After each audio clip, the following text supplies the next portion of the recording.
nuestra lección número 39 de este estudio bíblico Enfrentando las batallas espirituales. Vamos a hacer hoy un resumen final. Ya llegamos por fin a la conclusión. Después de tantos meses de estudio, esperamos dedicar 2 clases para terminar, hacer este resumen final de conclusión. De ahí, para todos los que por primera vez nos sintonizan, somos un grupo de estudio bíblico de mujeres en vivo, ¿verdad? Físicamente, ¿verdad? Aunque por el Facebook todos son bienvenidos. Tenemos varios varones también que siguen los estudios bíblicos y todos son bienvenidos. Originalmente, cuando empezamos este estudio a principios de este año, en enero, la cantidad de personas en el Facebook estaba como por sus 130, 180 y por la gracia de Dios se ha expandido hasta llegar ya a estas alturas. Hasta el día de hoy hay más de 800 personas siguiendo los estudios y damos muchas gracias y toda la gloria al Señor que permite que su palabra corra. Esa es nuestra meta, que su nombre sea conocido y sea glorificado a través de estos medios. Y llegamos a la conclusión de este estudio que ha tomado varios meses. Como digo, vamos a dedicar dos semanas, si el Señor todavía no viene o no nos llama, a terminar este estudio. La tercera semana de este mes la dedicaremos especialmente para un estudio de acción de gracias. Y de ahí empezaremos a preparar para el próximo año, si Dios lo permite, tener otro estudio muy importante de cómo conocer al Señor más íntimamente. En el proceso del mes de diciembre estarán poniéndose estudios variados acerca del fruto del Espíritu Santo, así que sigan sintonizándonos, sigan creciendo en el Señor, buscando más sabiduría de parte de Dios. La animamos a hacer esto. Así que vamos a empezar con una oración para empezar la conclusión del estudio. Amado Señor, te damos a ti toda la gloria y la alabanza, Señor, porque tuyo es el reino, Señor, el poder, el imperio, todo te pertenece, Señor. Tú nos hiciste y no nosotros a nosotros mismos, Señor. Eres nuestro creador, nuestro sustentador, Señor. De ti emana toda sabiduría, la luz, la verdad, Señor, la justicia. Padre, y venimos a ti rogándote que hables esta mañana, Señor, a nuestros corazones, nos instruyas, Santo Espíritu, con el poder de tu palabra, Señor. Corrijas, Señor, lo que tenga que ser cambiado, Señor, en nuestra vida. Señor, que tu palabra poderosa como una espada de doble filo sea, Señor, quebrantando nuestro carácter, Señor, sometiendo nuestra voluntad a la tuya, Señor. Que se haga tu voluntad, que venga tu reino, Señor. Eso oramos, Padre. Gracias por este tiempo, la libertad que tenemos de reunirnos, Señor, y los alcances que tiene este estudio, Señor. Que todo sea para tu gloria, Señor, y para la alabanza de tu santo nombre. En el precioso nombre de Jesús oramos. Amén, amén. Bien, el versículo de memorización, como cada clase ha tenido un versículo de memorización, lo encontramos en Primera de Crónicas, capítulo 29, versículo 11, y dice de la siguiente manera: Tuya es, oh Jehová, la magnificencia y el poder, la gloria, la victoria y el honor, porque todas las cosas que están en los cielos y en la tierra son tuyas. Tuyo, oh Jehová, es el reino y tú eres excelso sobre todos. Qué hermosa porción bíblica, tanta adoración al Señor en poquitas palabras. Llegamos al final de este estudio, enfrentando las batallas espirituales. Mucho nos ha enseñado el Señor, un total de 38 lecciones, todo para entender el trasfondo, la causa, la razón de nuestro luchar espiritual y descubrir en qué consiste y cómo usar la armadura que Dios nos da para vencer. Describimos la armadura y sus 7 componentes, incluyendo la oración. Descubrimos que todo es acerca de Dios y no de nosotros. La armadura representa a Jesús, la verdad de Él, la justicia de Él, la paz de Él, la salvación que viene por Él, la fe en Él y por Él. También el Espíritu de Él, que es su palabra, El poder de esta armadura consiste en contar con Jesús y viene por la presencia de Él en nuestras vidas. Eso es lo importante que se descubre de la armadura de Dios. No necesariamente que es mi verdad, que voy a hacer, yo voy a decir la verdad para tener la fortaleza, sino que teniendo la verdad de Jesús en nuestro corazón, vencemos las falsas doctrinas, vencemos toda mentira que venga del enemigo. Si tenemos la justicia del Señor, estamos protegidos contra la condenación. Y si tenemos la paz del Señor, estamos protegidos contra nosotros mismos, las ansiedades que vienen por nuestra propia ansiedad, ¿verdad? Por preocupaciones. Todo se basa en Efesios capítulo 6, versículo del 10 al 19, que dice: por lo demás, hermanos míos, fortaleceos en el Señor y en el poder de su fuerza. Vestíos de toda la armadura de Dios para que podáis estar firmes contra las acechanzas del diablo. Porque no tenemos lucha contra sangre y carne, sino contra principados, contra potestades, contra los gobernadores de las tinieblas de este siglo, contra huestes espirituales de maldad en las regiones celestes. Por tanto, tomad toda la armadura de Dios para que podáis resistir en el día malo y habiendo acabado todo, estar firmes. Estad pues firmes, ceñidos vuestros lomos con la verdad y vestidos con la coraza de justicia y calzados los pies con el apresto del evangelio de la paz. Sobre todo tomad el escudo de la fe, con que podáis apagar todos los dardos de fuego del maligno. Y tomad el yelmo de la salvación y la espada del Espíritu, que es la palabra de Dios. Orando en todo tiempo con toda oración y súplica en el Espíritu, y velando en ello con toda perseverancia y súplica por todos los santos, y por mí, a fin de que al abrir mi boca me sea dada palabra para dar a conocer con denuedo el misterio del Evangelio. En este resumen final vamos a hacer un recuento y vamos a recordar los puntos sobresalientes de cada lección. Obviamente en esta clase vamos a llegar hasta la lección número 10. Si el Señor lo permite, en la próxima terminaremos todo. Si acaso no lo acabamos la próxima semana, hermanos, recuerden que a través del Facebook pueden sacar copias de todas las lecciones. Debajo de la foto principal, a su mano derecha, van a encontrar que dice, en inglés dice more, me imagino que en español dice más.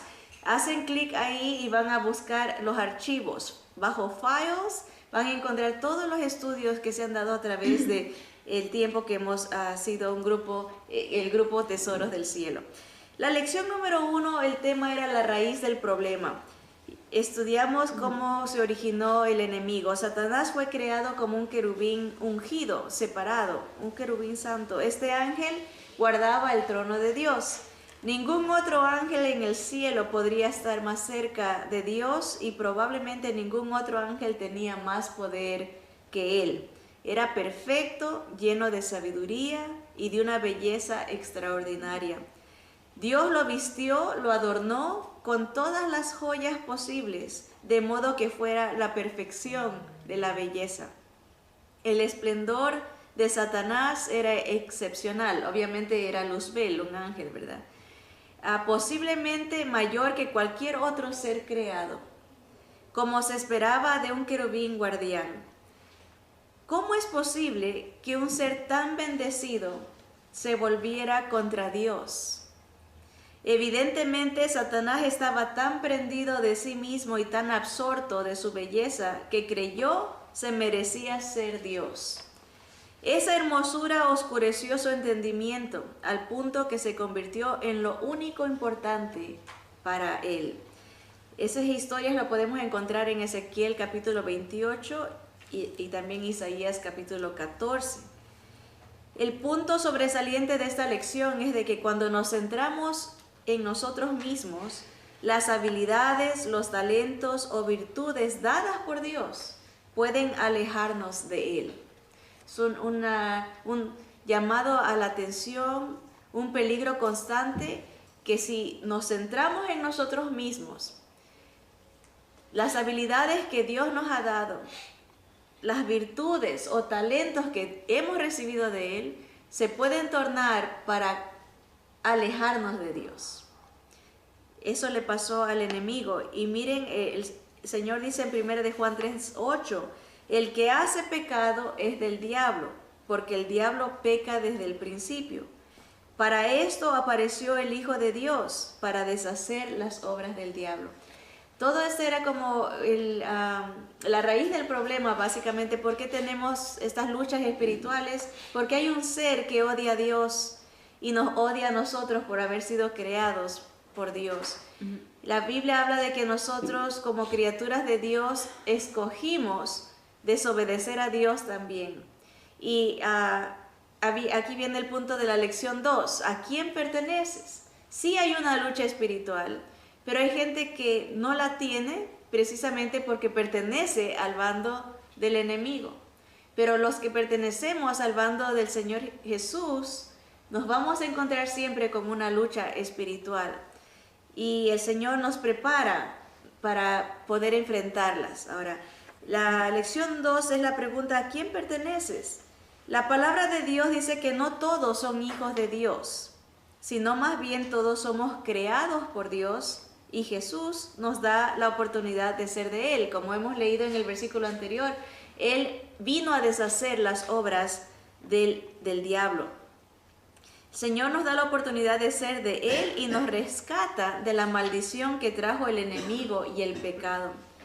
Si no entendemos cómo ser de Jesús, si no somos de Él, la batalla está perdida para ti. De nada sirve saber que hay victoria al lado de Jesús si no estás del lado de Él. Ese es el punto principal. ¿Cómo podemos ganar si no somos del Señor todavía? Ezequiel 18:20 dice: el alma que pecare, esa morirá. Mi pregunta es: ¿has pecado? ¿Hemos pecado? Claro que sí. Dice las Escrituras que todos hemos pecado y estamos destituidos, alejados de la gloria de la presencia de Dios. Santiago 2:10 decía: porque cualquiera que guardare toda la ley, pero ofendiere en un punto, se hace culpable de todos. La sentencia es: si hubiera alguien en el mundo que dijera: yo he sido bueno, nomás he fallado una vez, solo una vez he fallado, dice el Señor, eres culpable de toda la ley, porque un solo pecado nos contamina, un solo pecado no nos hace dignos, no nos hace perfectos para entrar delante de la presencia santa, perfecta, separada de este Dios hermoso, único, que no ha sido creado. Él no puede resistir ni un solo pecado en su presencia. Miren, en el Isaías 59:2 dice: pero vuestras iniquidades han hecho división entre vosotros y vuestro Dios, y vuestros pecados han hecho ocultar de vosotros su rostro para no oír. Jesús le dijo a Nicodemo, está registrado en Juan capítulo 3, versículo 3, de cierto te digo, de verdad te digo, que el que no naciere de nuevo no puede ver el reino de Dios. Las buenas noticias de perdón, de reconciliación, de justificación, hechos justos, de redención, o sea, comprados, de propiciación, la ira de Dios apaciguada, de expiación, de ese cubrir, esa sustitución, de santificación, de separación, de salvación en Jesús. Esas son las buenas noticias, que tenemos victoria en Jesús, y todas estas calificativos, ¿verdad? Justificados, santificados, redimidos, comprados, ¿verdad? Reconciliados, perdonados cuando venimos a Jesús. Todo eso y mucho más recibimos por lo que el Señor hizo por nosotros en la cruz. Juan 1:12 dice: mas a todos los que le recibieron, a los que creen en su nombre, les dio potestad, el poder de ser hechos hijos de Dios. ¿A quién perteneces? Es la pregunta. Romanos 5:12 al 21 dice: por tanto, como el pecado entró en el mundo por un hombre, y por el pecado la muerte, así la muerte pasó a todos los hombres por cuanto todos pecaron. Pero el don, el regalo, no fue como la transgresión, porque si por la transgresión de aquel uno murieron los muchos, abundaron mucho más para con los muchos la gracia y el don de Dios por la gracia de un hombre, Jesucristo. Y con el don, con este regalo, no sucede como en el caso de aquel uno que pecó, porque ciertamente el juicio vino a causa de un solo pecado para condenación, pero el don vino a causa de muchas transgresiones para justificación. Pues si por la transgresión de uno solo reinó la muerte, mucho más reinarán en vida por uno solo, Jesucristo, los que reciben la abundancia de la gracia y del don de la justicia. Así que, como por la transgresión de uno vino la condenación a todos los hombres, de la misma manera por la justicia de uno vino a todos los hombres la justificación de vida. Porque así como por la desobediencia de un hombre muchos fueron constituidos pecadores, así también por la obediencia de uno los muchos serán constituidos justos.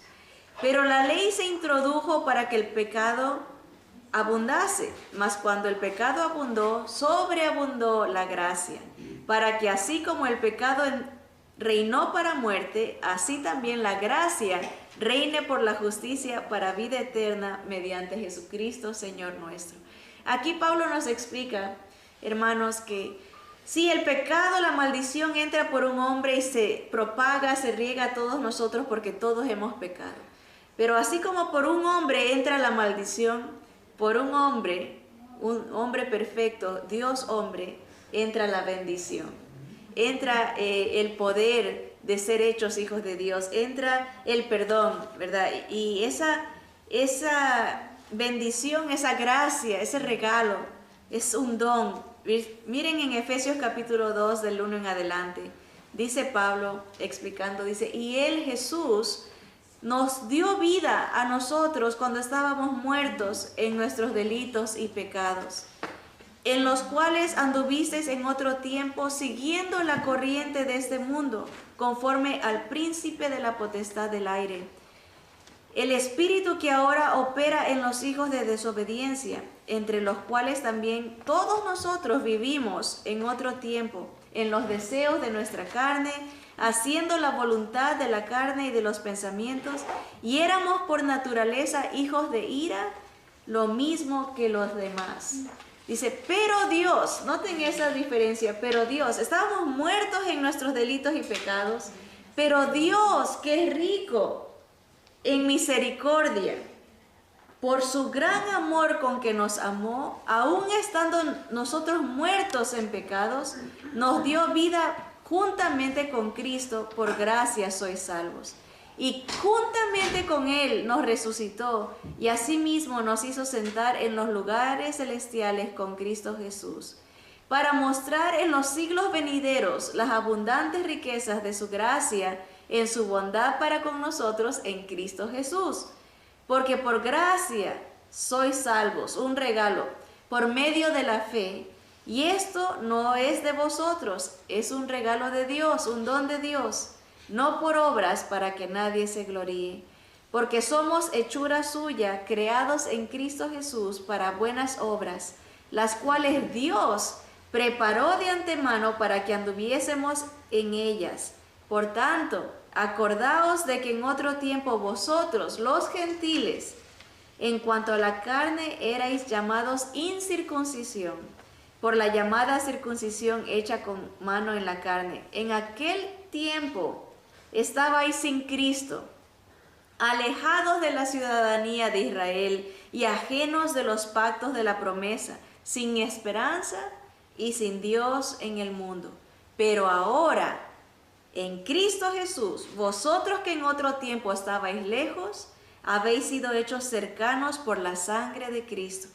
Porque Él, Jesús, es nuestra paz, que de ambos pueblos hizo uno, derribando la pared intermedia de separación, aboliendo en su carne las enemistades y la ley de los mandamientos expresados en ordenanzas, para crear en sí mismo de los dos un solo y nuevo hombre, haciendo la paz, y mediante la cruz reconciliar con Dios a ambos en un solo cuerpo, matando en ella las enemistades.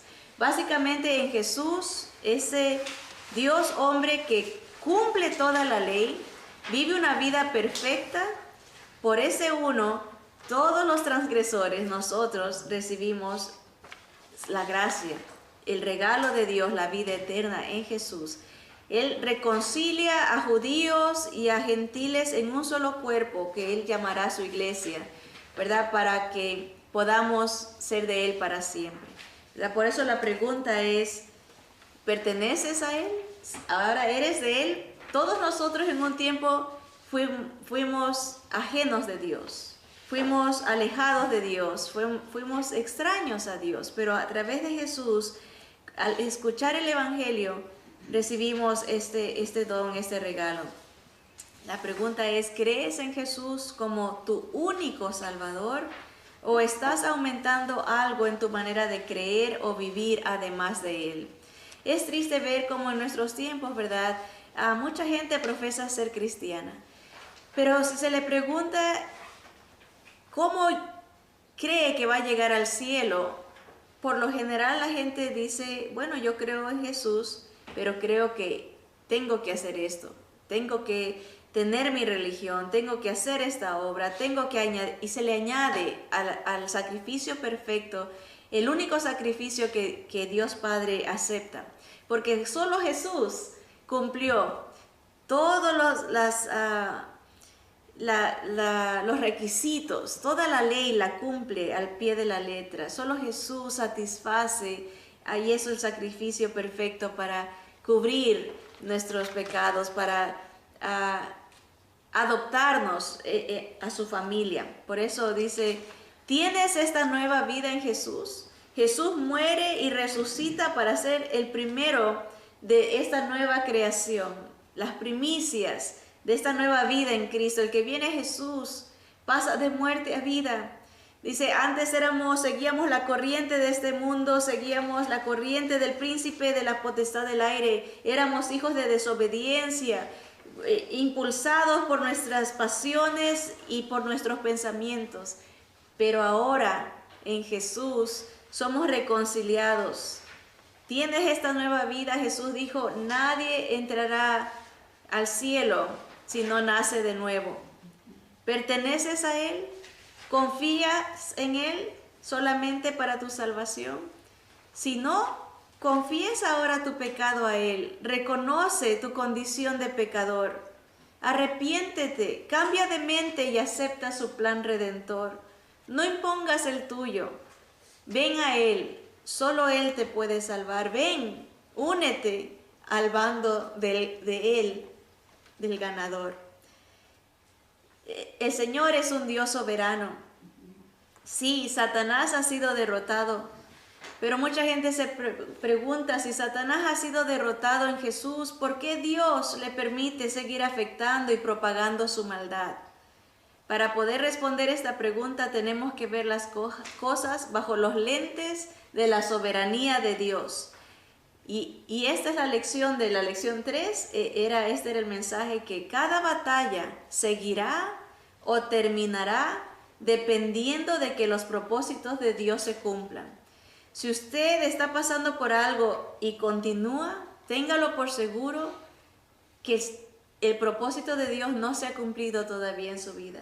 Dios permite las cosas porque Él quiere que su gloria, que Él quiere ser revelado en su vida. Él quiere, a veces estábamos comentando antes de empezar el estudio que pedían oración por alguien que está en México que tiene cáncer. Y esta joven le están dando quimioterapia, le han removido sus senos, le han sacado pedazos de su cuerpo para operarla. Y yo le comentaba a la hermana que pedía oración, Dios sabe lo que está haciendo, porque a través de esto quiere alcanzar a esta joven. Y me dijo que ni siquiera con esta prueba ha doblegado su corazón a Dios, no quiere creer de Él, no quiere aceptar de Él. Entonces, y los propósitos de Dios todavía no se cumplen en el corazón de esta persona. Y no va a terminar la prueba hasta que se cumpla el propósito. A veces el Señor permite encamar a alguien, y cuando estamos en la cama reconocemos nuestra necesidad por Dios, solo Dios sabe, pero cuando vemos desde el punto de vista de la soberanía de Dios, entendemos que Dios tiene un plan perfecto para cada uno de nosotros y en su misericordia y amor permite las cosas para doblegarnos y alcanzar, salvar nuestra alma. ¿Está Dios en control? ¿Cree usted que Satanás tiene libertad de hacer lo que quiere?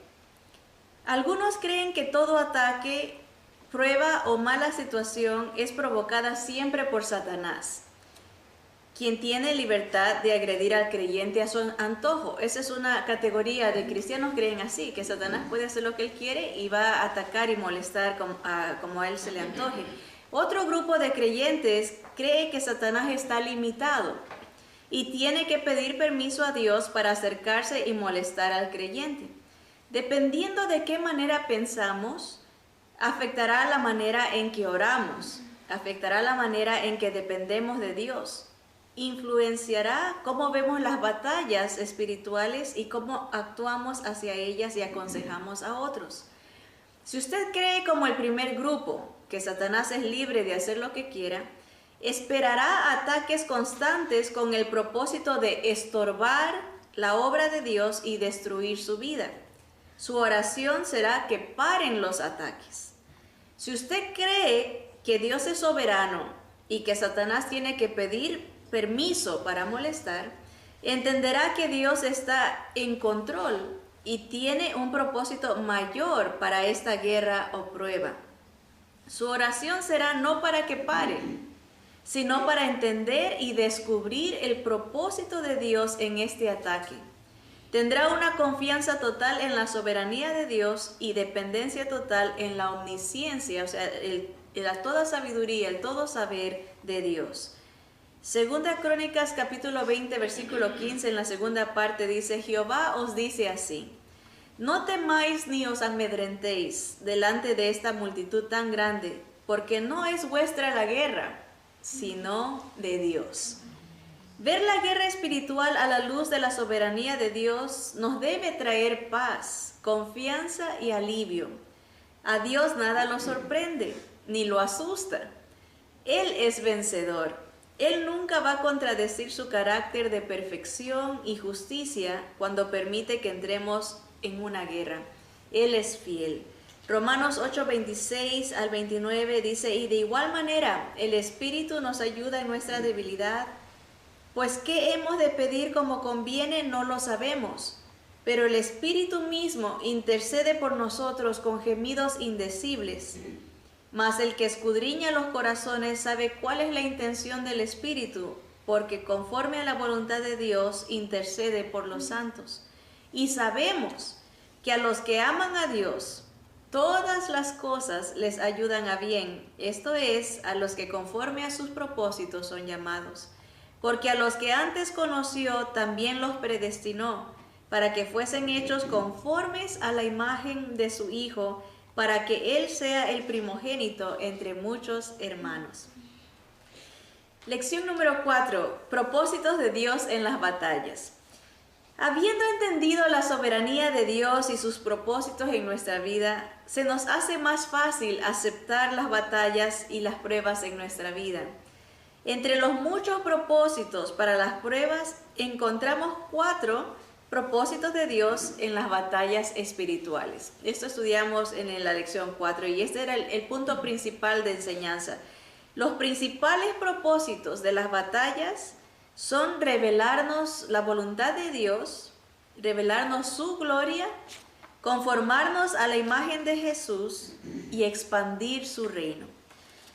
Al aprender estas verdades, pusimos el fundamento para tener luchas victoriosas y no sentirnos decepcionados ni abandonados por Dios, y fuimos aprendiendo a confiar más en Él.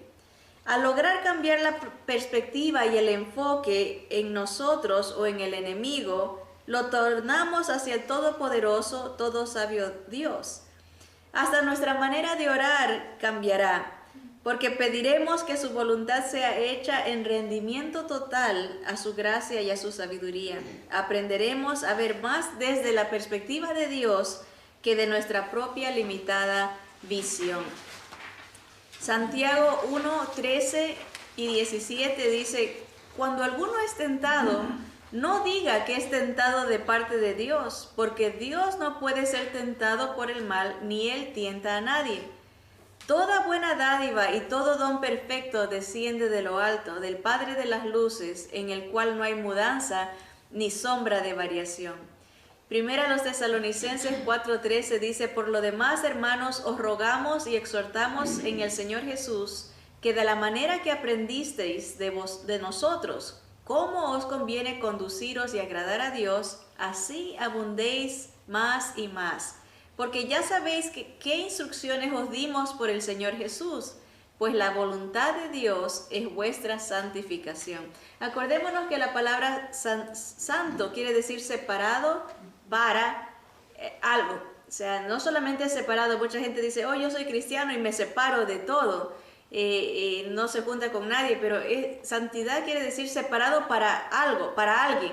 En este caso, no solamente nos separamos, sino que nos dedicamos para agradar, para honrar, glorificar, agradar el nombre de Dios.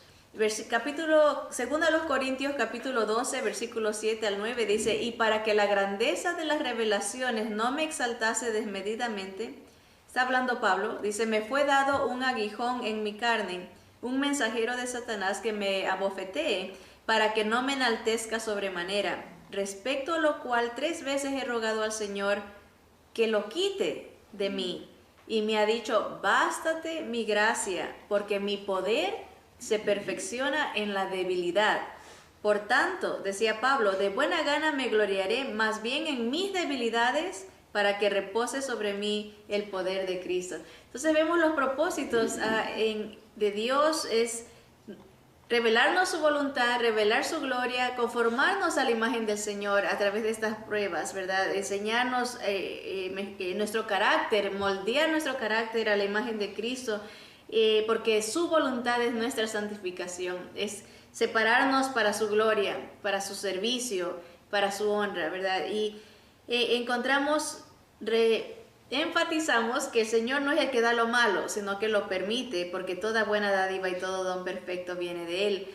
El Señor nos recuerda que nos debe de bastar su gracia, nos debe satisfacer su regalo, nos debe llenar. Dice, bástate mi gracia, porque mi poder se perfecciona en la debilidad. Entonces, como decíamos en el tema del capítulo 4, ¿verdad? Los principales propósitos de las batallas son revelarnos su voluntad, y una de ellas es nuestra santificación, revelarnos su gloria, conformarnos a la imagen de Jesús y expandir su reino. Cada prueba, cada tribulación, cada batalla debe de ser nuestra meta, al enfocarnos de la manera de Dios, es cómo puedo expandir el evangelio, el reino de Dios a través de esta prueba. Cuando alguien nos dice, oye, puedes orar por mí, tengo esta enfermedad, en lugar de rápido decir, oh, vamos a pedir por sanidad, decir, ¿sabes qué? Estás a cuentas con Dios. Expandir el evangelio, ¿sabes de Jesús? ¿Quién es Jesús para ti? Mira que estoy pasando por esta circunstancia, que me voy a divorciar, okay. Vamos a hablar un poquito de ¿qué ha hecho Jesús por ti? ¿Cómo Él te puede hacer nuevo? Te puede dar una nueva vida, te puede llenar, satisfacer, te puede... Vamos a empezar por ahí.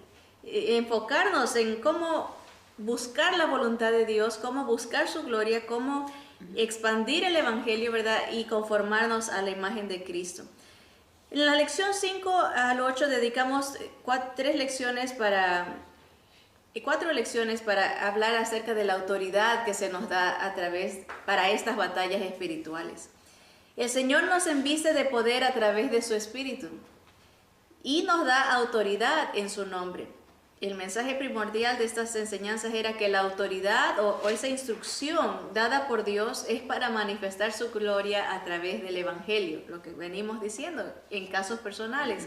Lucas 9, del 1 al 2 y del versículo 10 al 12 dice, habiendo reunido a sus 12 discípulos, les dio poder y autoridad sobre todos los demonios y para sanar enfermedades. Y Dice, y los envió a predicar el reino de Dios y a sanar a los enfermos. Y donde quiera que no os recibieren, les decía Jesús, salid de aquella ciudad y sacudid el polvo de vuestros pies en testimonio contra ellos. Y saliendo pasaban por todas las aldeas, anunciando el evangelio y sanando por todas partes. Aprendimos que la autoridad no consiste en un poder mágico de obrar obras o hacer milagros al antojo personal, sino más bien un respaldo al mensaje del evangelio de aceptación al Mesías, a ese mensaje de arrepentimiento o ese cambio de mente y salvación en él. El evangelio cambia vidas, el evangelio es el poder de salvación a todo el que cree. El evangelio trae sanidad espiritual, el evangelio trae vida, el evangelio abre los ojos, el evangelio resucita a los muertos. Como decíamos anteriormente, nosotros estábamos muertos en nuestros delitos y pecados, sin Dios, sin esperanza. Y Él nos trajo la verdad de su sacrificio, de su intercesión, y nos resucita, nos da vida juntamente con Cristo, porque por Cristo somos salvos. Mateo 9, hablando de Jesús, dice que recorría Jesús todas las ciudades y aldeas, enseñando en las sinagogas de ellos y predicando el evangelio del reino, las buenas noticias de que el reino se había acercado, y sanando toda enfermedad y toda dolencia en el pueblo. Miren la secuencia: enseñaba, predicaba y sanaba, como un respaldo al mensaje del Mesías, el Cristo intercesor, el Cristo Salvador. Dice el versículo 36, y al ver las multitudes, el Señor Jesús tuvo compasión de ellas, porque estaban desamparadas y dispersas como ovejas que no tienen pastor. Entonces dijo a sus discípulos, a la verdad la mies es mucha, el trabajo, ¿verdad? La cosecha es mucha, mas los obreros pocos. Rogad pues al Señor de la mies que envíe obreros a su mies. Romanos 1:16, Pablo decía, yo no me avergüenzo del evangelio, porque es poder de Dios para salvación a todo aquel que cree, ¿verdad? Dios sí sana, Dios sí se preocupa por los aspectos físicos, materiales de sus hijos. Él es fiel, pero más que lo que se ve, Él desea que nadie perezca y ha provisto para nuestra satisfacción espiritual eterna, ¿verdad? Como hemos dicho, y el Señor mismo decía, ¿de qué nos sirve ganar todo el mundo? ¿De qué nos sirve estar sanos, perfectos, súper musculosos, si a la larga perdemos nuestra alma, perdemos nuestro destino eterno en condenación? Por eso nuestra primordial inclinación, enfoque debe de ser el reconciliar al pecador con el Señor a través de Jesús, explicarle las buenas noticias de salvación, ¿verdad? Y que el Señor respalde el evangelio con el milagro que Él desee. Eso está en sus manos, ¿verdad? No es esta autoridad que el Señor nos ha dado. Dice, recibiréis poder cuando haya venido sobre vosotros el Espíritu Santo. ¿Y cuál es la primera cosa de ese poder? Dice, y me seréis testigos. Van a hablar de mí, ¿verdad? En su Judea, ¿verdad? En Samaria, en Judea y hasta lo último de la tierra, ¿verdad?